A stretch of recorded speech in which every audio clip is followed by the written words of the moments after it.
Welcome back. And now we are in the inspirational portion of the Believe Show, and I'm excited because I have Marc Meyer with me all the way from Florida. Good morning. Good morning, Barbara. It's great to be with you. Well, I'm happy to have you with me because I love inspirational things. And of course, the very first time that I saw a press release saying Tai Chi, the story of a Chinese master in America, you already had me hooked because I've taken Tai Chi and I'm embarrassed to tell you that I didn't seem to have the right coordination, but I knew that this had to be a calming and inspirational story. Yes, well, Tai Chi takes a long time to learn, and it takes a long time to master, and a lot of people just don't have the patience for it in the West. You really have to put the time in. You do, and you actually are a master yourself. Well, I'm a teacher.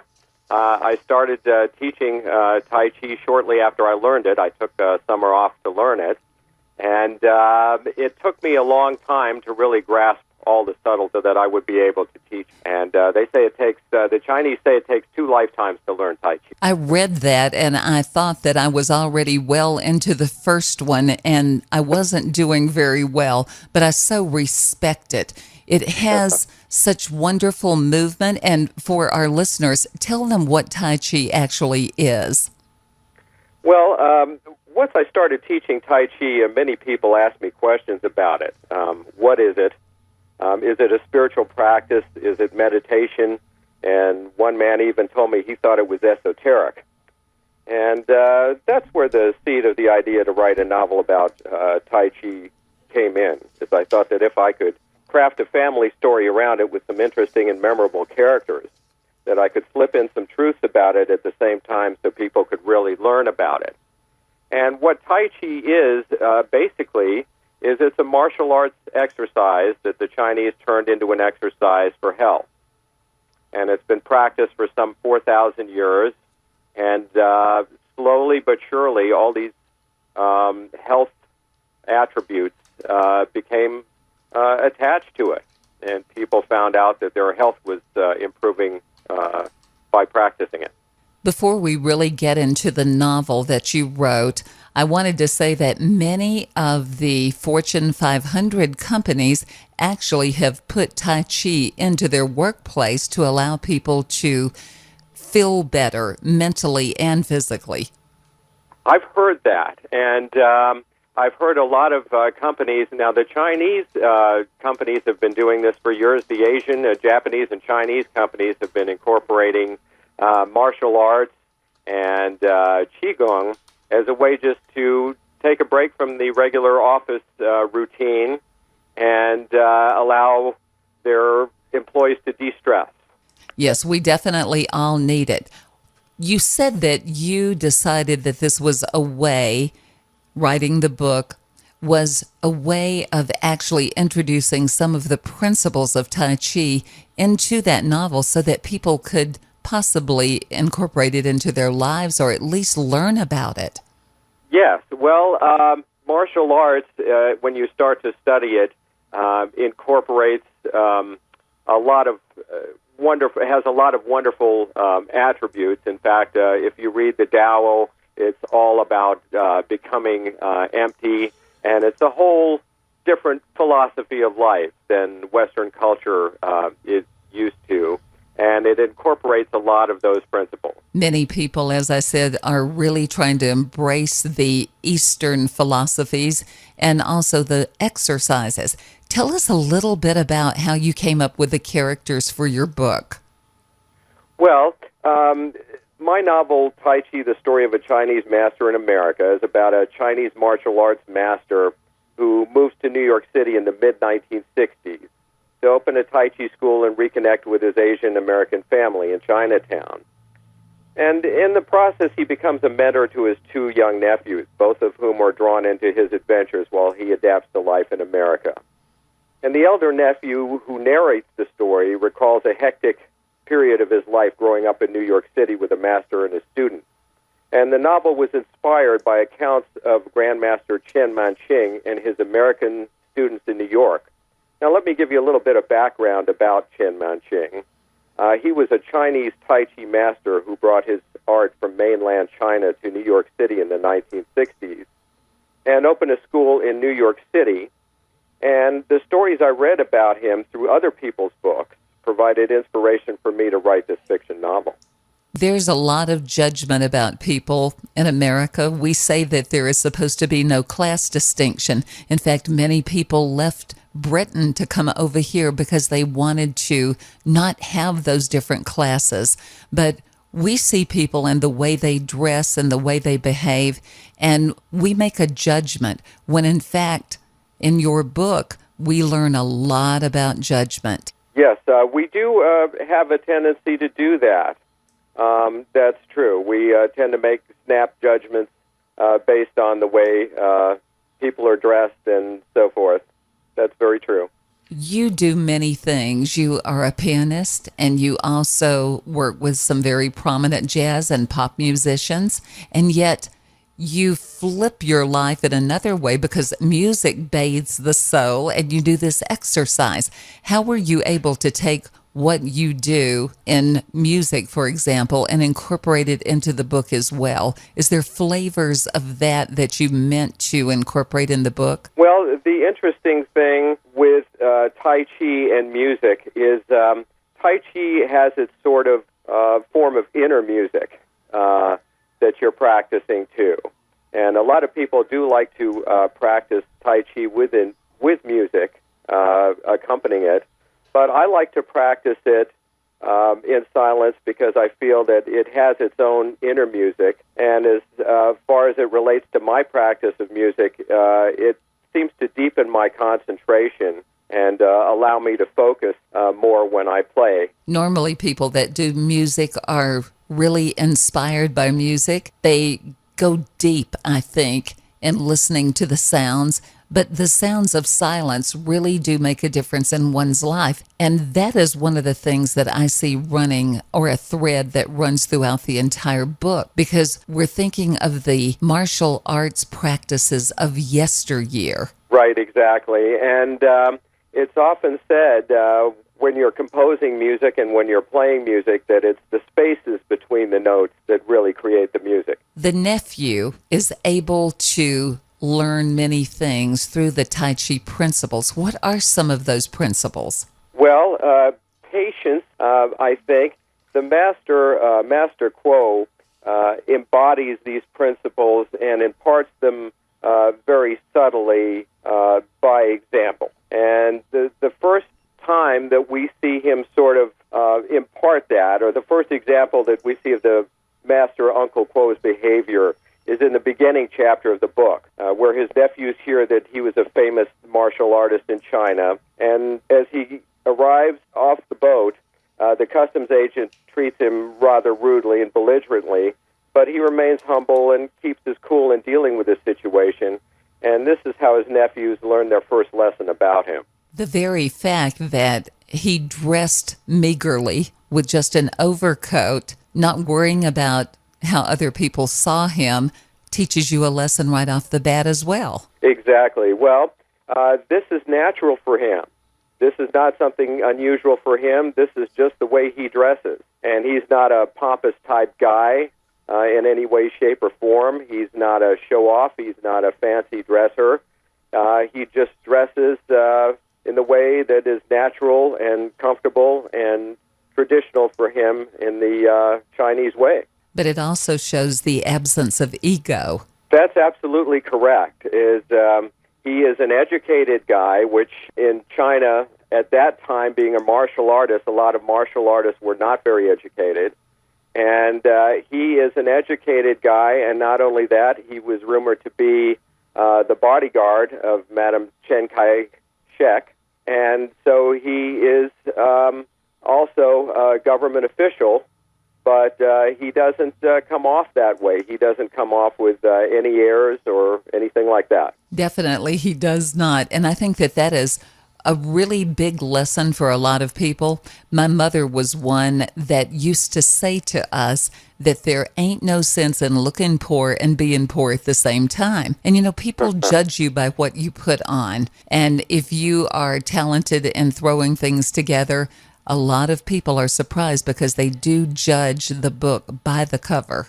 Yes, well, that's a wonderful thing that your mother told you. And it really is a life lesson, is that you should be someone who is a being person more than a doing person. And many of us saw The Karate Kid, and I don't like to make comparisons, but when I first read the book, I thought, this reminds me a little bit of The Karate Kid. There are some comparisons, except that this book takes place in a completely different time period. It takes place in the 60s, and the first people to bring attention to the martial arts were our servicemen stationed in Okinawa during World War II. And they first brought their knowledge of judo and Tai Chi to Americans at that time. And you must remember when Kuo came to our shores in the 1960s, nobody had ever heard of Tai Chi. It was absolutely something new that no one had even heard about.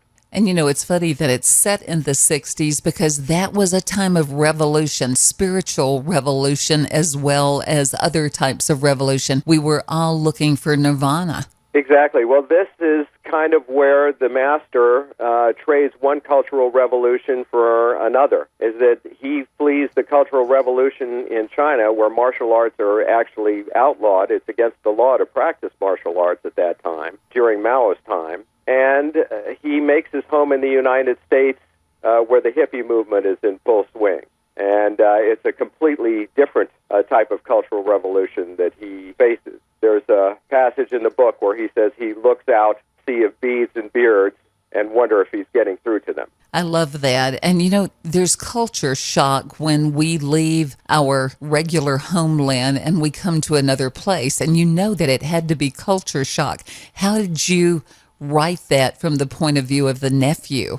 Well, I identify with that a little bit because I experienced that myself. I'm an expat, and I was raised in England and Brussels, Belgium. I came over to the States when I was a baby still at 6 months old. I left the United States, and came over to England. I was raised in England and Brussels, Belgium, until I was 14, and my father retired and came over to Florida and retired in Florida, and I came over to the States when I was 14, so I can identify a little bit with some of that cultural change, although it was much more rigorous for someone coming from China, of course, than coming from the East. Absolutely. Very, very different, but to be able to fit in or adapt and overcome is a big thing. It really shows that a person can do it, but it takes discipline, and discipline is another one of those things that we learn with the martial arts practices.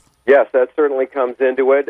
Learning from your friends, learning how they interact socially, and martial arts keeps you centered and keeps you grounded in the principles that you adhere to in everyday life, and it's your touchstone, and that's what you adhere to, that's what you stick to. In your press release was a quote that made me think of Karate Kid. That's what really put me into it, but it was a quote by the nephew as he was doing a recollection when he was teaching the class, the upper body like a butterfly's wings, legs like steel.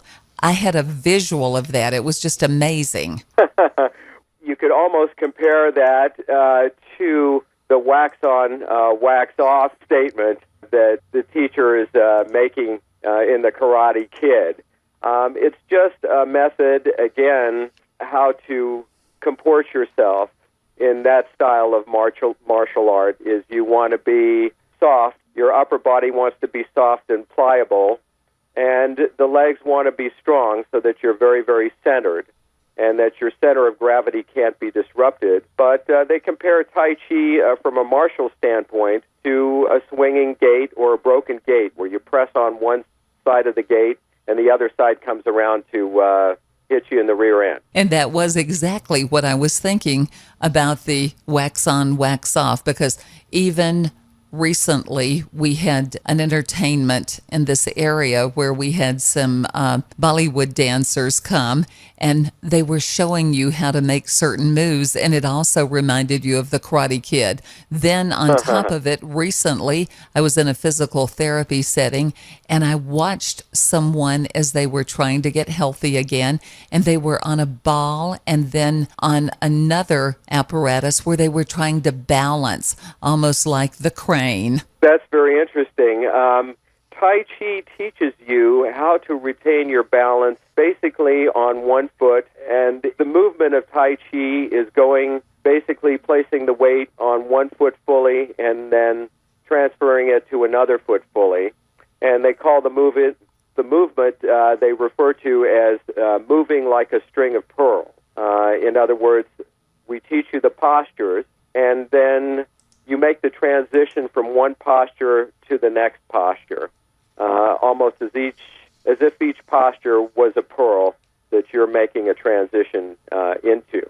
When you wrote the novel, did you have a particular demographic that you were hoping to reach, or did you just want to tell the story about the balance, about the principles of Tai Chi? Well, I thought if I could create a family story around it, because Americans and Westerners in general don't know a lot about Tai Chi. They know what they hear.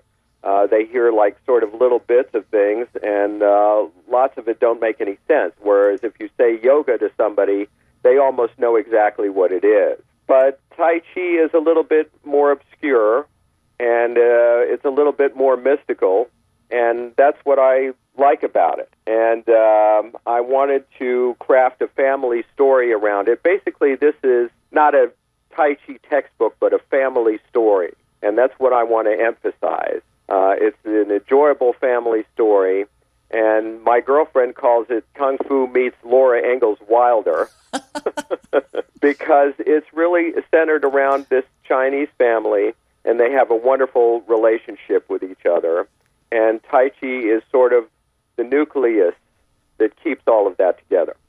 Absolutely. And we know that many of us, at least, have been to San Francisco and other parts where there is really a Chinatown. And you see how clannish everyone is and how they try to keep the old customs alive. Yes, I think that's one of the beautiful things about San Francisco is that happens in a lot of different ethnic areas of the city, is they try to keep those traditions alive. And I think those traditions are very valuable, and they all have something to teach us. You know, I think that many of us are trying to reach back to that era. And you mentioned this taking place in the 60s when all the revolutions were going on. They're going on in our head. They're going on all around us. And people have wanted so badly, I have seen of late, wanting to go back to those 60s years. All of a sudden, we see baby boomers especially trying to grab a piece of that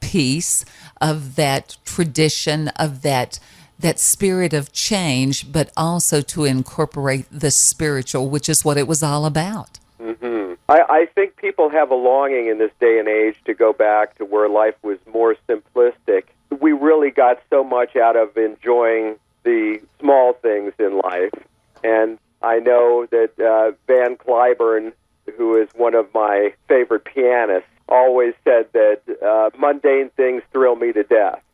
And as I get older in my later years, that's exactly the way I feel. And that's one of the things I loved about the book, because simplicity is what we're all longing for right now. And I often speak to baby boomers because I happen to be in that age group. And I think about how we've all climbed the corporate ladder or sought after all of those dreams, when in fact, when we read a story of a family like this, where simplicity and principles rule, that we all long to be a part of that. We want to bring it back into our own lifestyle because it's all been about stuff. I think you're absolutely right with that. And we tend to bring on a lot of stress in our lives these days because there's so much going on and there's so much input going on that our brains almost have a hard time sorting through all of it. And all of our stress is self-created. And I think this is why so many of us long for a simpler life. You said that some would say that Tai Chi is an exercise or a meditation, or some even say it's esoteric. Yes. Well, it's really actually none of those to me. To me, it's just really a nuts and bolts exercise that I practice for health that is constantly rejuvenating. Well, I like the way your girlfriend brings in Laura Ingalls, because it really does fit with that. I hadn't thought of it, but it is about the simplicity of life, about simpler times, about people learning from or being mentored by those elders that are there. And we need to do that again. We're not having it happen with broken families and so forth. And your book gives people an opportunity to drink that in and embrace it and learn how to maybe help their nephews or even a neighbor child that has no father or mother. That's true. And we have so much to learn from that lifestyle. And it's amazing how quickly we identify with a simpler life and how much we enjoy reading about it and learning about it. We really do, and I love that you have put this book out at this particular time, because I think everything is about timing. And as I said, so many people are reaching back, looking back, if you will, to their roots in the 60s, what happened, all the change that was going around, everything that we saw. And even the young people of the day can benefit from your book because they want this so desperately. They are tired of the hype. And I often say we call ourselves here at KVSL Real Radio for Real People. We see that people love the reality shows, and the reason they like them, I believe, is because they want everything to be real. They don't want people to tell the lies. They want people to go to the very lowest common denominator, if you will. Well, I think it's very interesting that you bring up the timing of this book. It's actually taken me almost 7 years to get this book published. And I had been through so many rejections with publishers, but I knew that I should just be persistent because everybody that I knew who read it, members of my family and friends, just loved it. And it's almost kismet because it seems that now is really the time when people can appreciate the message that this book has to offer. Isn't it funny how things may delay us, or we could even go to a country song, because I have a friend that says that there's an old country song about every situation that you face in life, and it's thank God for unanswered prayers, because you probably really had a burning desire to get it out there, but now I believe it can make more of an impact again with timing than any other time. That's very interesting, and I love that. And there's an old saying that says, infinite patience brings immediate results. And I love that quote. I think it's wonderful. It's been such a wonderful Sunday morning to be able to spend with you to share this with our listeners. I know they'll be out there trying to find this book. And of course, they can get it on Amazon and I imagine at most bookstores. At all the regular retail outlets, Barbara. And thank you so much for having me. It's been wonderful talking to you. Well, I have to ask you this. Do you have another book in the works? Well, I have a couple of different ideas for books. Of course, it's always easy to get ideas, but putting them down in a form where readers will be interested in actually reading them is a very hard thing to do. But yes, I do have a couple of things that I'm working on right now. One is a memoir, and one is about is a YA book about 3 kids who have very special gifts and very special powers. And I have one more book called Plant Life about a man who lives with his son and his daughter-in-law, and they want to put him in a nursing home. And he is looking actually for a way to take his own life through poisonous plants. And he comes upon a woman, or he reads about a woman who is lecturing about poisonous plants, and they meet, and that's how the story starts. Well, you've gotten me excited. I can't wait to hear more about those. I'll be looking for information on that. But I want to tell you, once you get that first book published, especially when it takes a long time to get it out there, doors open and you can bring forth those works that you have given us ideas about today. I want to tell you, Marc Meyer, it has been a real pleasure to have you with us, and thank you for reminding us of simplicity and principles that really matter. Well, same here. Thank you so much, Barbara, and it's been wonderful talking with you, and thanks so much for having me. Thank you.